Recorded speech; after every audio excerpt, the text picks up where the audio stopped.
9월 1일 주일 청소년 매일 성경 함께 묵상해 보도록 하겠습니다. 오늘 본문은 열왕기하 1장 1절로 12절까지의 말씀입니다. 오늘부터 우리는 열왕기 하를 통해 여전히 우리 곁에 계신 하나님을 만나볼 겁니다. 1년 전 우리는 열왕기 상을 통해 유일하게 하나님의 마음과 뜻을 드러낸 다윗 이후 등장한 솔로몬으로부터 시작된 이스라엘의 분열을 살펴봤습니다. 북이스라엘의 수많은 왕들이 등장했지만 하나님을 온전히 드러내지 못했습니다. 그래서 열왕기 하는 북이스라엘의 멸망의 가속도를 올린 아합이 죽고 난 뒤 아합의 아들 아하시야가 왕이 되는 이야기로 시작됩니다. 아합이 죽게 되자 모압이라는 나라는 북이스라엘을 배신하게 됩니다. 그리고 아하시야라는 왕은 난간에서 떨어지게 되죠. 어려운 일을 당합니다. 이때 어떻게 해야 합니까? 당연히 하나님을 찾아가야 합니다.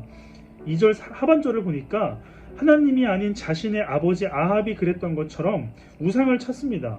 하나님은 아하시야에게 기회를 주시는데 하나님은 엘리야라는 사람에게 아하시야의 부하들이 우상을 찾아가는 것을 막으라고 말씀하시죠. 이 소식을 들은 아하시야는 어떻게 했을까요? 9절을 보니 하나님의 뜻을 따를 생각이 없어 보입니다. 왜냐하면 오히려 하나님이 보내신 엘리야를 통제하려는 아하시야의 모습을 볼 수 있기 때문이죠. 8절을 보면 아하시야는 엘리야가 어떤 사람인지 알았습니다. 그럼에도 불구하고 회개하지 않습니다. 그 결과 엘리야가 바알 선지자들과 대결해서 하나님의 불을 내리게 했던 것처럼 아하시야의 부하들은 엘리야에 의해 떨어지는 불을 맞고 죽게 됩니다.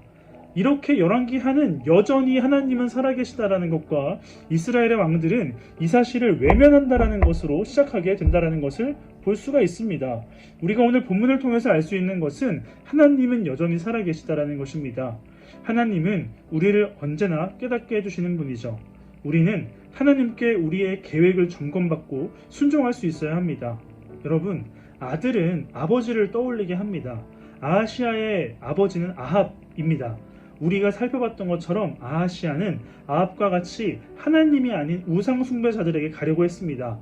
여러분들이 기억하실지 모르겠지만 열왕기 상을 통해 우리는 하나님을 떠난 왕들의 이야기와 그럼에도 불구하고 여전히 함께 계신 하나님을 확인했었습니다. 그리고 열왕기 하의 시작은 하나님이 아닌 다른 존재를 의지하는 것으로 시작이 되죠. 그럼에도 불구하고 하나님은 엘리야와 엘리사 그리고 다양한 방법으로 자신의 살아계심을 드러내실 것입니다. 앞으로 살펴볼 열왕기 하를 통해 여전히 살아계신 하나님을 의식하고 나의 계획과 뜻보다 하나님의 뜻을 구할 수 있고 인정할 수 있게 되는 청소년부가 되기를 간절히 소망합니다. 앞으로 잘 부탁드립니다. 화이팅!